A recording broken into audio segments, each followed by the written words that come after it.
Good evening, guys. This is Lost and Found. I wanted to get on here tonight and talk about how I was humbled at a time in my life when I was locked up and I wasn't ready to be a man. I was still immature, but I was forced into being a man. I was involved at the time in something I shouldn't really be been involved with. I don't really speak on it publicly, but um, so I felt like, I had something to prove. And at the time, before you're humbled, you feel like you have to prove something to yourself all the time. And this is how I felt at that time. I was dating somebody for 2 months. I ended up catching 18 months. I got locked up on a warrant. I called them from the police station and I told them, look, I got locked up. I'm going to jail. I'm done. And I was really upset, and that was it. And then 2 weeks later, after I'm locked up, I get a visit, and I can't get visits from my family because my grandparents snuck Suboxones in my clothes, which is not funny. And it came through the court clothes, and my brother got it knocked off, so my family can't come to visit neither one of us. So I knew it wasn't them. Couldn't imagine who it was, and it was her.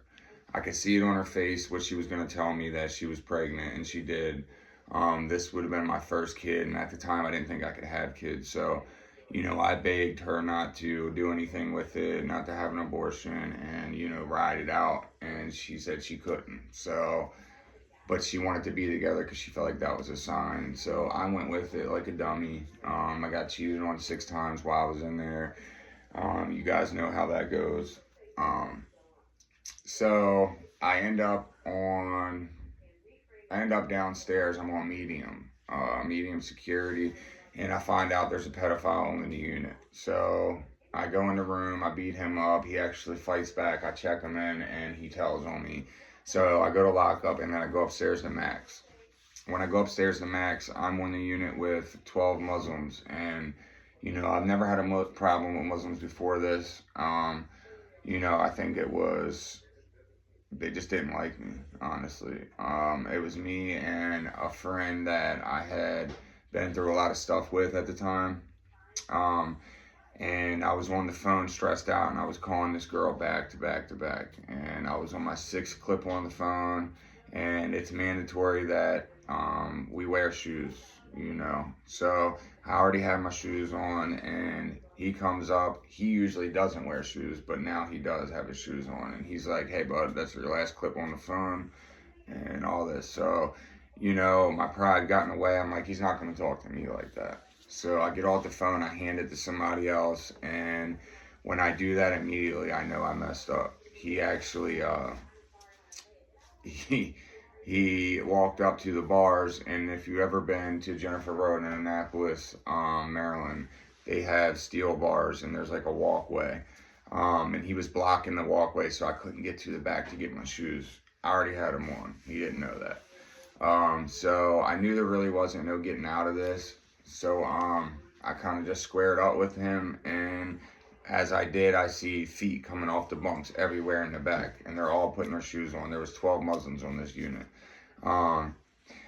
What I was a part of, it was only one of me, and I had my friend there, and he was just a civilian, and it went like this. I looked at him, hoping he would have my back, and of course he looked straight down at the ground and act like he didn't even see what was going on. Immediately I knew I was on my own, and my thought process was, I'm going to swing first, pop this off, and take this ass whooping. So that's what I did. I swung, I missed. Next thing I know, I got pieced up, and I was on the ground. I had a bunch of people stomping me and all this and that. Another Muslim pulled them off and was like, all right, he's had enough. And he was like, he did what he was supposed to. He squared up, he swung first, leave him alone. So right after that, I go to the sink. My nose was busted, my ear was bleeding, so I was cleaning the blood off. And the COs there were cruddy. They came through and gave them a mop and said, clean that up for another CO sees it. So that way they wouldn't get in trouble. So I go to the back by my bunk, and the littlest Muslim of all of them comes up to me, and he's like, bro, you got to check in.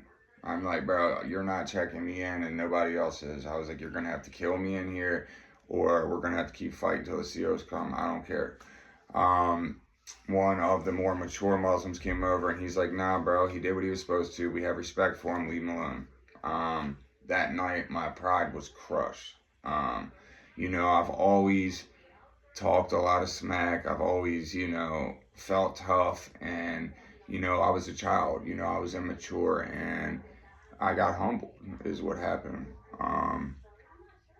It taught me a lesson in there and it taught me, how to be a man. The crazy thing is the way karma works. The very next morning, I'm laying in my bunk, and at this point, I'm sleeping with my shoes on because I'm just expecting another round at any moment.